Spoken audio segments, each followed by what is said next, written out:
Coming up on Torrance today, new and improved booster shots just got the green light, and we may be able to get them as soon as next week.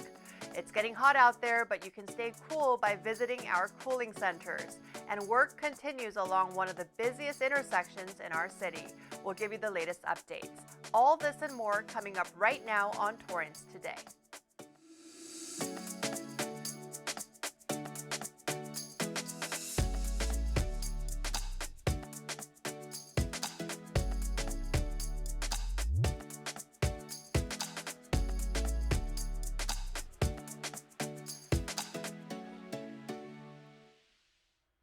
Welcome to Torrance Today. I'm Christine Lee. It's 4 p.m. on Wednesday, August 31st. We made it to the end of the month. I hope you're having a great week so far. Thank you so much for joining us. Here is our first story.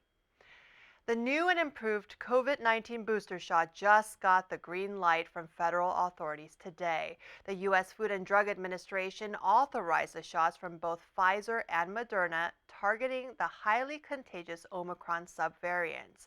The emergency use authorization allows both companies to give a second booster shot using their upgraded formulas.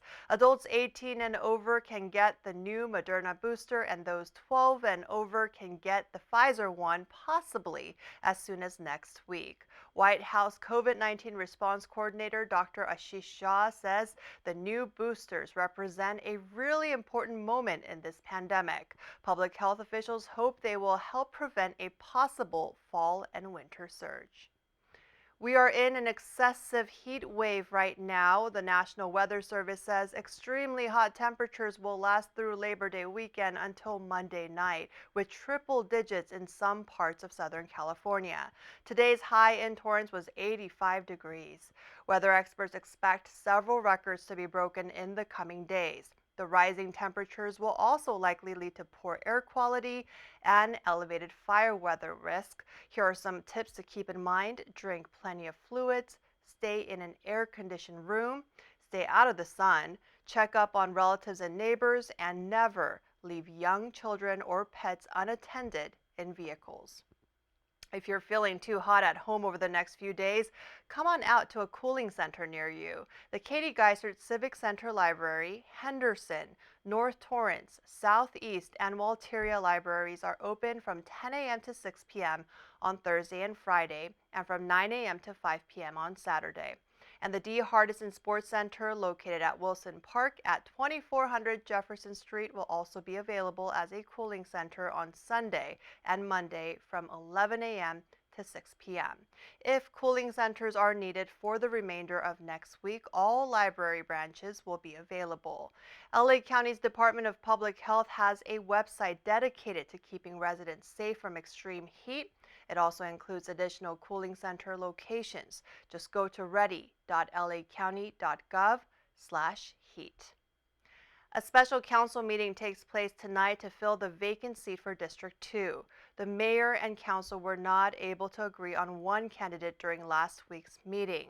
3 of the 7 qualifying candidates were nominated, and only those 3 will be considered when the city leaders meet tonight at 7 p.m. inside council chambers.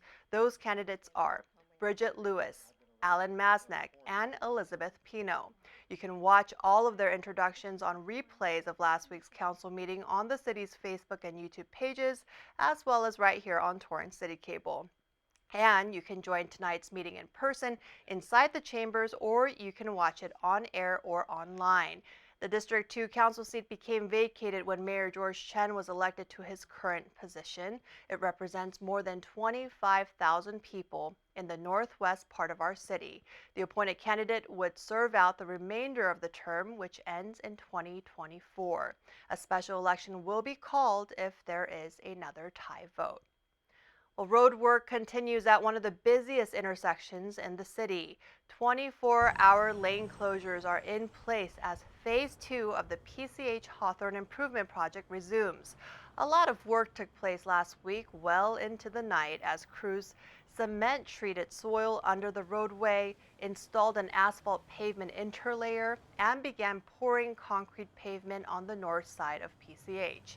More concrete pouring takes place this week at night on PCH as well as on a portion of Hawthorne Boulevard. The current phase will take place through the end of October. And despite the lane closures, each direction has 2 through lanes and 1 left turn lane open at all times. When all said and done, drivers can enjoy a wider intersection, better traffic circulation, more lanes, and improved pedestrian amenities. For more information, visit torrancepchhawthorneproject.com. El Camino College is back in session, and it's not too late to join for free.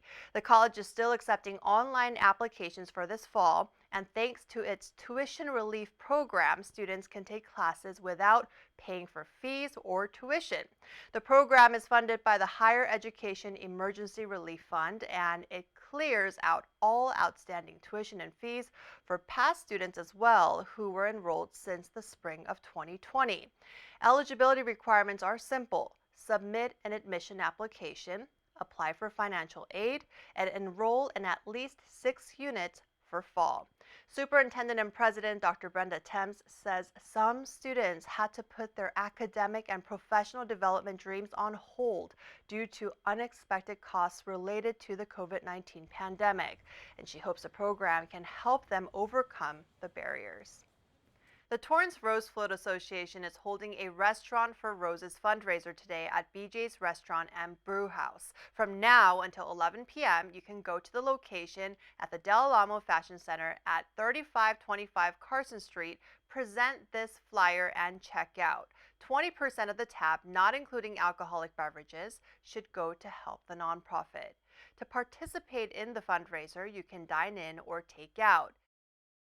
Each year, a beautiful float is designed and brought to life to represent Torrance in the Rose Parade, which is seen by millions of people around the world on New Year's Day.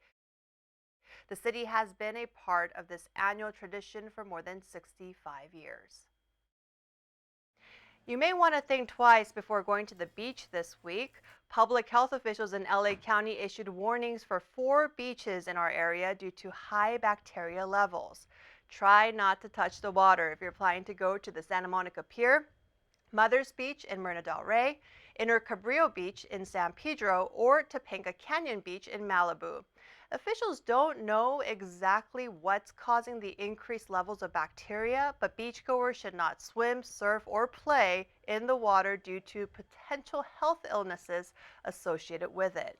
We're not told when the beaches will reopen. The Public Health Department will continue to test the bacteria and lift advisories once results meet the standards set for the state of California. The U.S. life expectancy is at its lowest point in decades. The latest data from the U.S. Centers for Disease Control and Prevention shows that life expectancy at birth dropped by nearly a year between 2020 and 2021, and by more than 2.5 years overall since the beginning of the pandemic. Life expectancy at birth fell to 76 years, which is the lowest age since 1996 and the biggest 2-year decline in a century. A report from the CDC's National Center for Health Statistics shows that COVID-19 was a driving factor, with deaths from the virus contributing to half of the decline from 2020 to 2021. And 2021 had a higher death rate compared to the previous year. Additionally, drug overdose deaths reached a record high last year, killing more than 109,000 people. Data also shows a difference in life expectancy trends by race, ethnicity, and gender. Life expectancy in 2021 was the highest among Asian women at 85 years and Asian men at 81 years. Hispanic women were the only other group with a life expectancy greater than 80. Consumer confidence has grown for the first time in 4 months. A survey of U.S. consumers shows confidence rose this month due to falling gasoline prices and slowing inflation, suggesting a somewhat stabilized economy towards the end of the summer. The survey's Present Situation Index, which is based on consumers' assessment of current business and labor conditions, climbed to 145 points in August compared to just below 140 in July. While it is a good sign that consumer confidence is growing, experts warn this is only 1 month and we need consecutive months of cooling off to make a lasting difference in our economy. California lawmakers approved a measure that could change how the fast food industry operates in our state.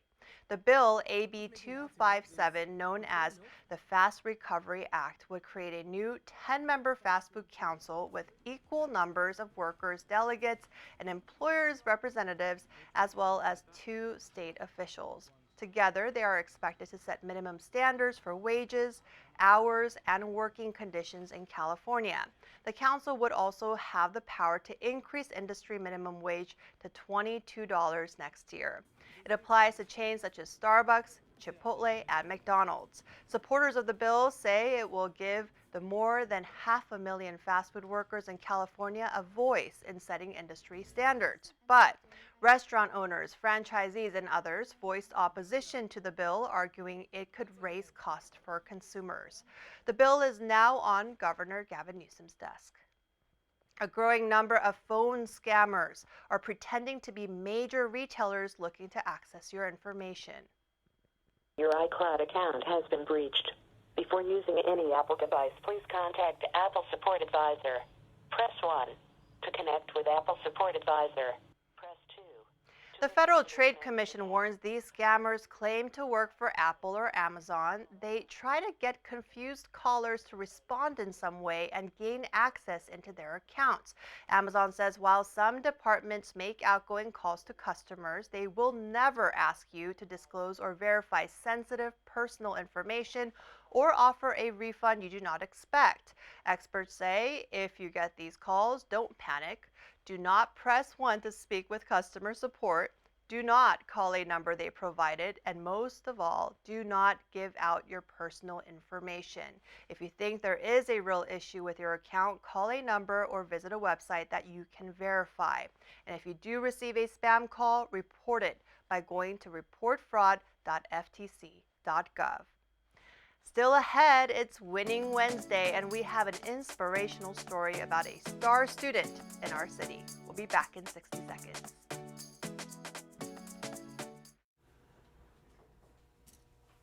Get it. Get it. Get it. Get it. Get it. Get it.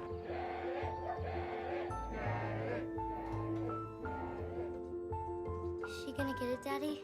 She'll get it. Get it. Get it.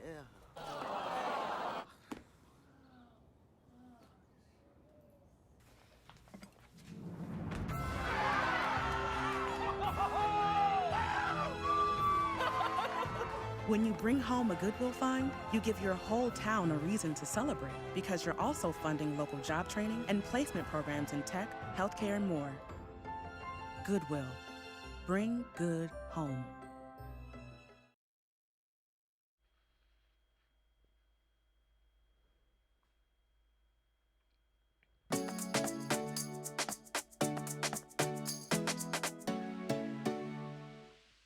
At the end of every episode of Torrance Today, we want to share a positive story that fits the theme for the day. On this Winning Wednesday, we want to highlight a Torrance third grader who won second place at an international invention convention. I don't like broken crayons because they're really hard to hold when they're small, and we throw them out a lot because we won't really use them if they're broken. And it could ruin your drawings because like your hand can hover over it, which are like you don't know where to go. So that could happen too. And my invention helps everybody that likes to draw crayons. Oh, how cute. That's Violet Cummings from Victor Elementary School at the second annual Invention Convention Globals in Dearborn, Michigan last weekend.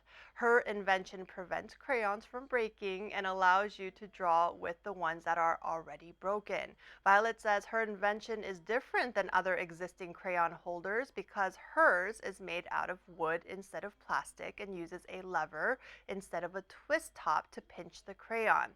It also lets more people use it. More than 170 students from across the US, Mexico, and even China participated. Violet had to pass through local, regional, and national competitions to get there. Congratulations, Violet, on your invention and for making Torrance proud. Well, that's our show for today. Let us know if you have a positive story to tell by emailing us at torrancetoday@torranceca.gov. Thank you for joining us. We'll see you back here tomorrow with more news from and for our Torrance community. Have a great day.